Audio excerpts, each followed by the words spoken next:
नमस्कार, मैं हूं शंकर। अभी बड़ी खबर आ रही है कि वर्ल्ड कप सीरीज में भारत ने अपने पहले मैच में ही ऑस्ट्रेलिया को मात दे दी है। केएल राहुल और विराट कोहली के शानदार प्रदर्शन की बदौलत भारत ने अपना खाता खोल दिया है, जीत का खाता खोल दिया है। हमारे साथ हमारे क्रिकेट एक्सपर्ट राकेश रंजन जी हैं। राकेश रंजन जी से जुड़ेंगे और जानेंगे कि जिस तरह से भारत ने परफॉर्म किया है इस मैच में, काफी उम्मीदें जगा दी हैं। हालांकि एक दो प्लेयर्स शुरू में बेहतर नहीं कर पाए, लेकिन उसके बाद जिस तरह से केएल राहुल और विराट कोहली ने संभाला, वो अपने आप में काफी शानदार रहा है। राकेश जी, क्या कहेंगे आप? जी हाँ, और इसे ही कहते हैं उदय कि आप जब टीम जो है वो एक खिलाड़ी पर आश्रित नहीं दिखती है। सिर्फ 2 रन पे भारत के 3 विकेट गिर गए थे, जिसमें कप्तान रोहित शर्मा का भी विकेट था, ईशान किशन आउट हुए और फिर जो है आपको श्रेयस अय्यर भी आउट हो गए। और वहां पर अगर आप देखेंगे तो मैच पूरी तरह से ऑस्ट्रेलिया के पक्ष में जाता हुआ दिख रहा था और लग रहा था कि अब मानो कि सिर्फ औपचारिकता भारी रह गई है, बाकी रह गई है और उसके बाद ऑस्ट्रेलिया मैच जीत ले जाएगा। लेकिन उसके बाद जिस तरह का प्रदर्शन विराट कोहली और केएल राहुल ने किया है, उसकी आप जितनी तारीफ कर लें वो कम है। ये अविश्वसनीय पारी थी दोनों की। जैसा कि मैं इसे कह सकता हूं कि राहुल की ये कमाल लाजवाब पारी थी और कोहली की ये विराट पारी थी। तो ये कॉम्बिनेशन था, और जब इस तरह की कमाल लाजवाब और विराट पारी एक साथ आ जाए तो परिणाम वही आता है जो कि अभी आया है।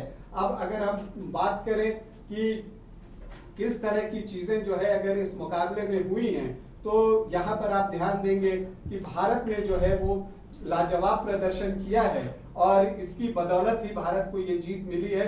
बल्लेबाजी में इतने अर्ली विकेट गिर जाने के बाद वहां से संभालना और पारी को आगे बढ़ाना, जो रिक्वायर्ड रन रेट है उसे बना के रखना, ये जो है वो बड़ी बात होती है। और आपको मैं बताऊं कि इस जीत को बहुत हाई रेट आप कर सकते हैं, क्योंकि ऑस्ट्रेलिया के साथ जो है इसी एमए चिदंबरम स्टेडियम में भारत की कोई बहुत सुखद याद नहीं थी। जब 1987 के वर्ल्ड कप में जब भारत और ऑस्ट्रेलिया की टीम अपने पहले मैच में एक दूसरे से भिड़ी थी, तो भारत 1 रन से हार गया था। और आज जब ऑस्ट्रेलिया 199 रनों पर आउट होती है तो एक उम्मीद जगी थी कि भारत मुकाबला जीतेगा, लेकिन जब 2 रन पर 3 विकेट गिर गए तो वो धड़कनें जो है फिर से बढ़ गई थी और वो सारी यादें जो है बुरी यादें आने लगी थी। लेकिन खैर, थैंक्स टू केएल राहुल और विराट कोहली कि उन्होंने खेल प्रेमियों को निराश होने नहीं दिया। जो दर्शक स्टेडियम में मौजूद थे, जो कि 2 रन पर 3 विकेट गिर जाने के बाद बहुत मायूस हो गए थे, थोड़ी देर के बाद अपने खेल से उनको फिर एक अवसर दिया कि वो खुश हों, और वो जो एक इरप्शन आप उनका देखेंगे खुशी का, वो देखने लायक था। और फिर जो है ये जीत मिली है और बड़ी जीत है। मतलब आप 6 विकेट से अगर जीत रहे हैं तो इसे आप बड़ी जीत ही कहेंगे। बिल्कुल, ऑस्ट्रेलिया जैसी टीम से इस तरह से जीतना वाकई में मायने रखता है राकेश जी। लेकिन गेंदबाजों को भी क्रेडिट देना होगा, जो ऑस्ट्रेलिया जैसी टीम को वो 199 या 200 के स्कोर पर समेट देते हैं। तो जी हाँ, बिल्कुल, गेंदबाजों की तो आप जितनी तारीफ कीजिए कम है। और इस पिच का जो इस्तेमाल होता है, जिस ढंग से भारतीय बॉलर्स ने किया, उस तरह से ऑस्ट्रेलियाई बॉलर्स नहीं कर सके। और यही एक बात है जो आप देखते हैं इस पूरे मैच के दौरान, जो कि आपको बताता है कि भारतीय टीम जो है कितनी संतुलित हो गई है और मेंटली कितना टफ हो गई है। आमतौर पर बड़े मैच में भारतीय टीम जो है जब दबाव पड़ता था तो बिखर जाती थी, लेकिन आज देखिए प्रेशर पड़ा, 2 रन पे 3 विकेट है। या जब एक पार्टनरशिप ऑस्ट्रेलियाई पारी की आप बात कीजिए, जसप्रीत बुमराह ने अर्ली ब्रेक थ्रू दिलवा दिया था जब उन्होंने मिचेल मार्श को आउट कर दिया था, लेकिन वहां पर जो एक पार्टनरशिप डेवलप होती है स्टीव स्मिथ और डेविड वार्नर के बीच में, तो वहां भारतीय टीम पैनिक नहीं हुई। उसने जो है वो दबाव बनाए रखा कि हम आपको रन बनाने नहीं देंगे और आप शॉट खेलने जाइए। और यही हुआ कि आप देखेंगे कि जो डेविड वार्नर हैं, कुलदीप यादव की गेंद पर हटकर, लेग साइड की तरफ हटकर शॉट खेलने के प्रयास में कॉट एंड बोल्ड हुए हैं। और खैर, स्टीव स्मिथ तो समझिए कि जडेजा के एक फेवरेट खिलाड़ी हैं। जब जडेजा आते हैं स्टीव स्मिथ को आउट करके चले जाते हैं, तो वैसा ही उन्होंने आज भी किया और क्या क्लीन बोल्ड मारा है वो देखने लायक था। और जब ये दोनों खिलाड़ी आउट हो गए तो फिर ऑस्ट्रेलियाई टीम दबाव में आ गई, जबकि भारतीय टीम के विकेट गिरने के बाद विराट कोहली और केएल राहुल ने अपना क्लास दिखाया और वो दबाव में नहीं आए। तो ये बड़ा फर्क है दोनों टीमों के बैटिंग अप्रोच में। जहां ऑस्ट्रेलियाई टीम विकेट गिरने के बाद प्रेशर में आई, भारतीय टीम 3 विकेट गिरने के बाद भी उस दबाव में नहीं फंसी। और हालांकि शुरू में भारतीय बैटर्स को आप देखेंगे, चाहे वो विराट कोहली हो, केएल राहुल हो, और खास करके विराट कोहली, उनकी तो कड़ी परीक्षा ली गई। उन्हें जो है जिस तरह से गेंदें फेंकी गई, स्विंग गेंदें हैं, शॉर्ट बॉल फेंका गया उनके ऊपर, बाउंसर्स का इस्तेमाल किया गया, लेकिन वो चट्टान की तरह टिके रहे और एक दृढ़ निश्चय के साथ जो है वो खेलते रहे। आखिरकार वो बिल्कुल उनका कैच मिस होना भी एक टर्निंग पॉइंट रहा। या अगर लाइटर नोट पर कहूं तो मैन ऑफ द मैच का पुरस्कार जो है वो मिचेल मार्श को जाता है। अब उन्होंने ही वो कैच छोड़ा था और जॉश हेजलवुड की गेंद पर, और आपको बताऊं कि वो पारी का शायद 9वां ओवर था, भारत का स्कोर सिर्फ 20 रन था 3 विकेट के नुकसान पर, और खुद विराट कोहली जो है उस वक्त 12 रन पर बल्लेबाजी कर रहे थे। और उस समय एक सरप्राइजिंग बाउंसर जोश हेजलवुड फेंकते हैं, जो कि काफी देर से विराट कोहली को सेट कर रहे थे ऊपर की गेंदों पर, कभी आउट स्विंग कभी इन स्विंग। तो कमिटेड थे विराट कोहली कि ये ऊपर ही गेंद डालेंगे, और वहां पर एक आप कहते हैं ना कनिंग बाउंसर, चतुराई के साथ जो है वो बाउंसर फेंका गया था और बिल्कुल सरप्राइज कर गया वहां पर वो विराट कोहली को, और वो कमिट हो गए उस शॉट को खेलने के लिए, पुल शॉट को खेलने के लिए। और एक मतलब बिल्कुल आसान सा कैच था, लेकिन वहां गड़बड़ी क्या हुई कि विकेट कीपर भी दौड़े और उधर से मार्श भी आ रहे थे, तो कैरी भी थे, मार्श भी थे। तो मार्श का जो ध्यान है वो कुछ समय के लिए भटका जरूर होगा। मैदान पर ऐसा होता है कि कई बार कोलिजन की वजह से बड़े चोट आ जाते हैं जब दो खिलाड़ी टकरा जाते हैं, तो वो एक कॉन्शियस माइंड में रहा होगा।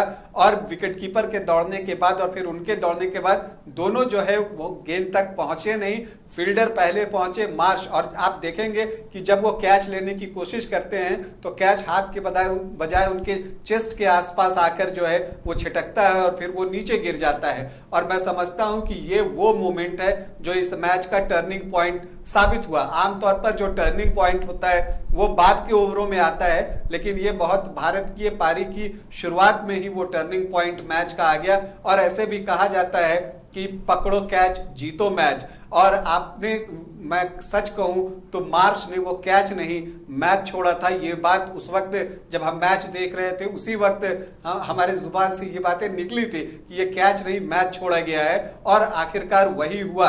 विराट कोहली ने उसके बाद कोई अवसर नहीं दिया। देखिए, जब आप इतनी बड़ी पारी खेलते हैं और इस तरह का स्कोर जब आप चेज कर रहे होते हैं, सामने ऑस्ट्रेलिया की क्वालिटी बॉलिंग होती है, तो वहां पर कुछ आपको किस्मत का सहारा चाहिए होता है। और वो कहते हैं ना कि फॉर्चून फेवरेट द ब्रेव्स, जो किस्मत होती है वो बहादुरों का साथ देती है।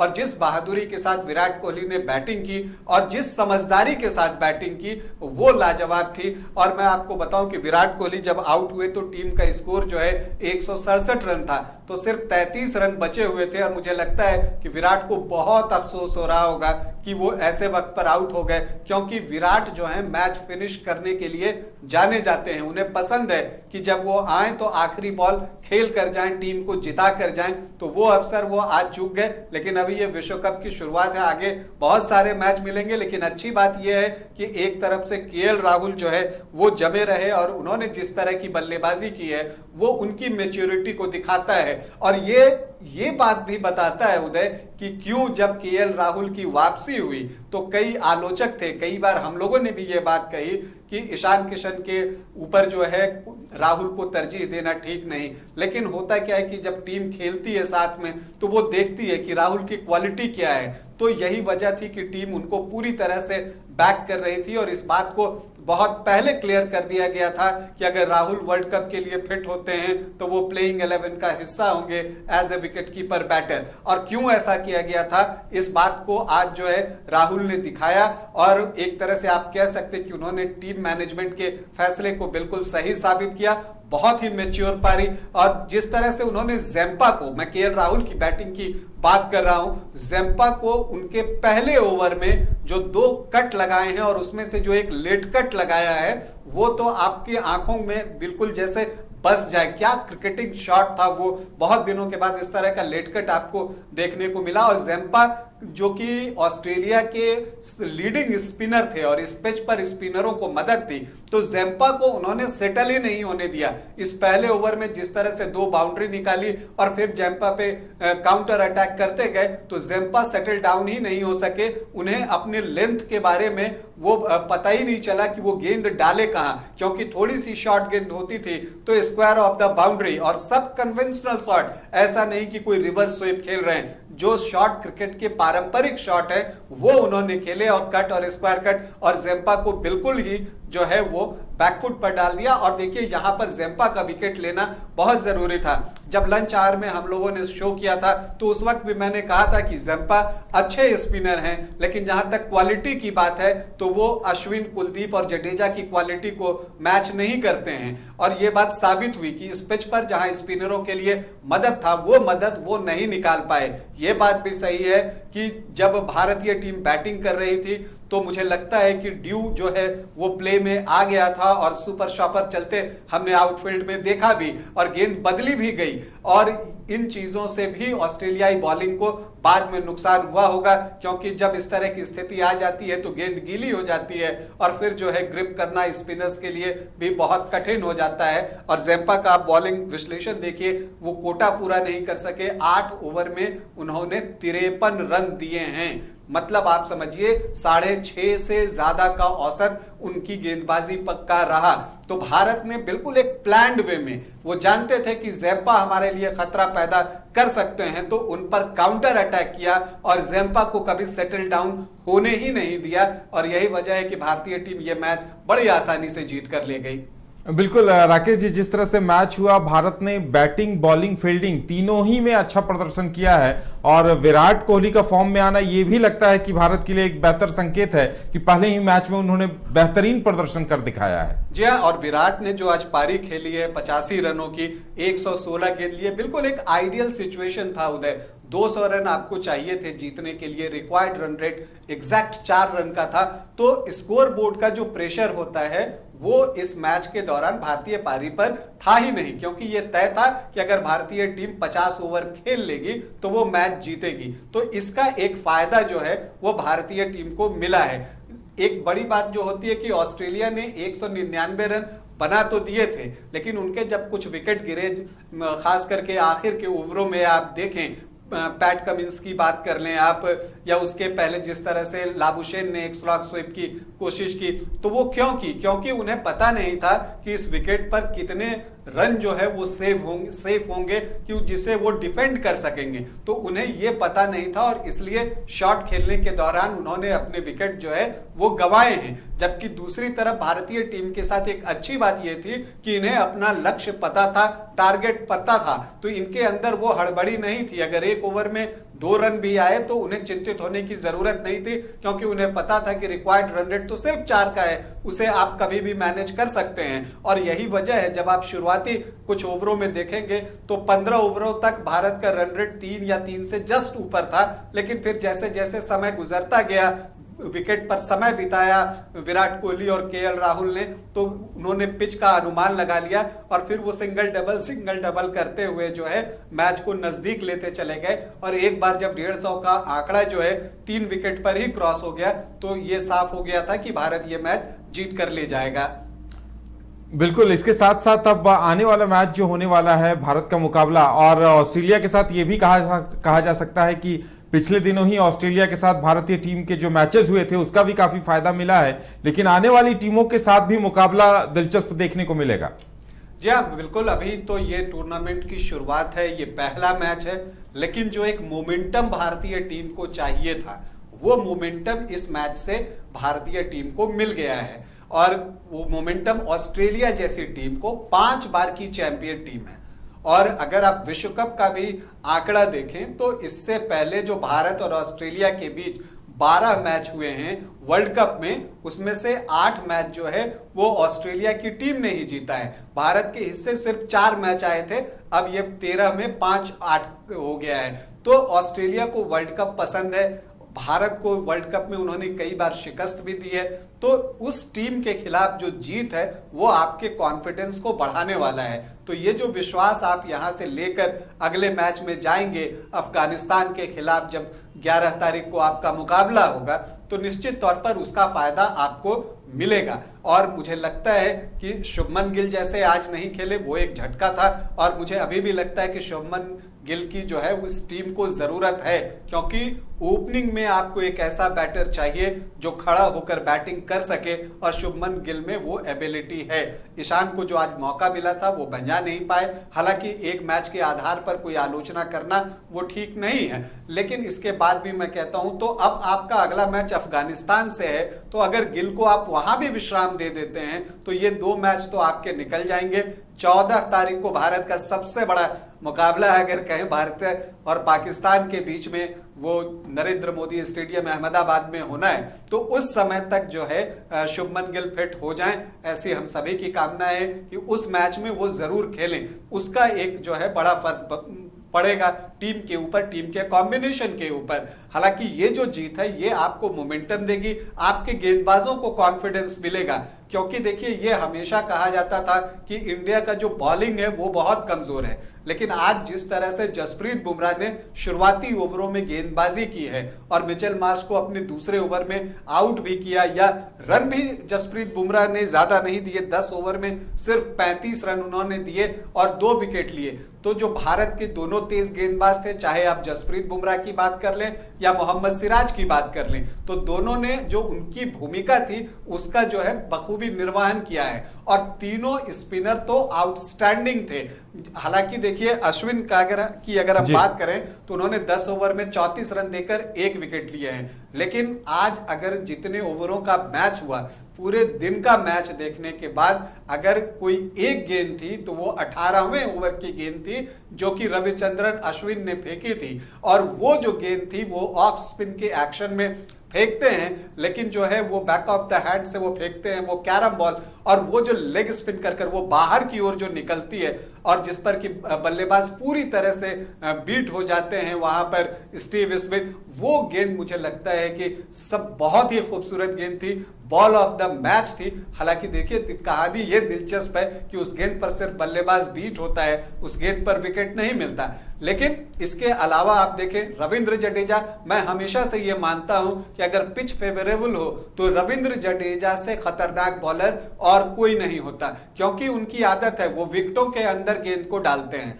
ये उनका सीधा सा थ्योरी है कि वो गेंद को विकेटों के अंदर डालेंगे, और जब वो विकेटों के अंदर डालते हैं और गेंद को वो छोड़ देते हैं, बाकी काम पिच करती है। अगर गेंद स्पिन कर वहां से निकलती है, जैसे थोड़ा सा स्पिन की, स्मिथ बोल्ड हुए, और जो बैटर होता है अगर वो बीट होता है तो चूंकि गेंद स्टंप पर है तो आप आउट होंगे, और अगर आप कुछ ज्यादा रिस्क लेते हैं तो गेंद चूंकि स्पिन कर रही है तो आपके एज पकड़ने की संभावना रहती है, चाहे वो लीडिंग एज पकड़ ले या स्निक लग जाए, तो वो चीजें होती हैं। तो जडेजा भी एक बहुत चतुर बॉलर है, चेन्नई में खेलने का उनको जबरदस्त लाभ मिला है, आईपीएल चेन्नई की टीम से खेलते हैं तो एमए चिदंबरम स्टेडियम उनका जो है एक तरह से अब होम ग्राउंड जैसा हो गया है, और अश्विन का तो होम ग्राउंड था ही। तो ये 2 स्पिनर यहाँ के पिच को बखूबी समझते थे, और कुलदीप तो आजकल जिस रिदम में है उनको पढ़ना किसी भी बैटर के लिए बहुत मुश्किल है। उनकी चाइनामैन लाजवाब हो रही है, और जो उनका रॉन्ग वन होता है वो भी पिक करना बैटर्स के लिए परेशानी है। और खास करके ऑस्ट्रेलियाई बैटर्स के बारे में मैं जरूर कहना चाहूंगा कि उन्हें स्पिनर्स को जिस तरह से खेलना चाहिए था उस तरह से वो नहीं खेले। हालांकि मैच के पहले पैट कमिंस ने ये बातें कही थी कि हमने स्पिनर्स के खिलाफ बहुत तैयारी की है, बहुत सारे स्पिनर्स से गेंदबाजी करवाई है, लेकिन जब मैच का वक्त आया, जब आपको खेल का समय आया, जब आपको परफॉर्म करना चाहिए, तो वहां पर बैटर्स जो है ऑस्ट्रेलिया के वो परफॉर्म नहीं कर सके, और स्पिनर्स के सामने पूरी तरह से दबाव में जो है वो बिखर गए। तो ये एक बड़ा फर्क रहा कि इंडियन स्पिनर्स ने ज्यादा अच्छी गेंदबाजी की, और जो ऑस्ट्रेलिया के स्पिनर थे वो अच्छी गेंदबाजी नहीं कर सके, चाहे एडम ज़ेम्पा हो चाहे ग्लेन मैक्सवेल हो। दूसरी तरफ स्पिनर्स को भारतीय बैटर्स ने बहुत ही अच्छे ढंग से निगोशिएट किया, जबकि जो ऑस्ट्रेलियाई बैटर थे वो स्पिनर्स को जो है बेहतर ढंग से नहीं खेल सके। और इस मैच के पहले भी जो कार्यक्रम हमने किए हैं उसमें बार बार इस बातों को दोहरा रहे थे हम लोग कि ये जो स्पिनर वाला मार्जिन है वहां पर भारत को एज है और उसका फायदा भारतीय टीम को इस मैच पर मिल सकता है, और अंततः वही हुआ। इसके अलावा एक और बात है उदय, मैं पैट कमिंस की बात करूंगा। जब भारत के 2 रन पर 3 विकेट गिर गए थे, रन गति तेज नहीं थी, तो उन्होंने अपने बाद शुरुआत की थी मिचेल स्टार्क और जॉश हेजलवुड ने, फिर खुद आते हैं और उसके बाद उन्हें जैम्पा को लाना चाहिए था, लेकिन उन्होंने गेम को ड्रिफ्ट होने दिया। और मैं ये कह सकता हूं कि इस हार के लिए पैट कमिंस की कप्तानी भी कुछ हद तक जिम्मेदार है, क्योंकि आपके पास बचाने के लिए सिर्फ 199 रन थे, तो ऐसे में आपको अटैकिंग होना था, लेकिन उन्होंने जैम्पा के बजाय ग्लेन मैक्सवेल और फिर ग्रीन से गेंदबाजी करवाई। ये क्यों करवाई, ये समझ से परे है। IIT जी नीट एस्पिरेंट्स के सपने को पंख देने आ गया है कंप्लीट सॉल्यूशन इंस्टीट्यूट। यहाँ है smart classroom, 1-to-1 doubt clearing session, ask the expert, video solution और भी बहुत कुछ। मतलब हम करेंगे आपको गाइड, बनेंगे आपके mentor. Foundation classes from class 6 onwards for your bright future. Visit complete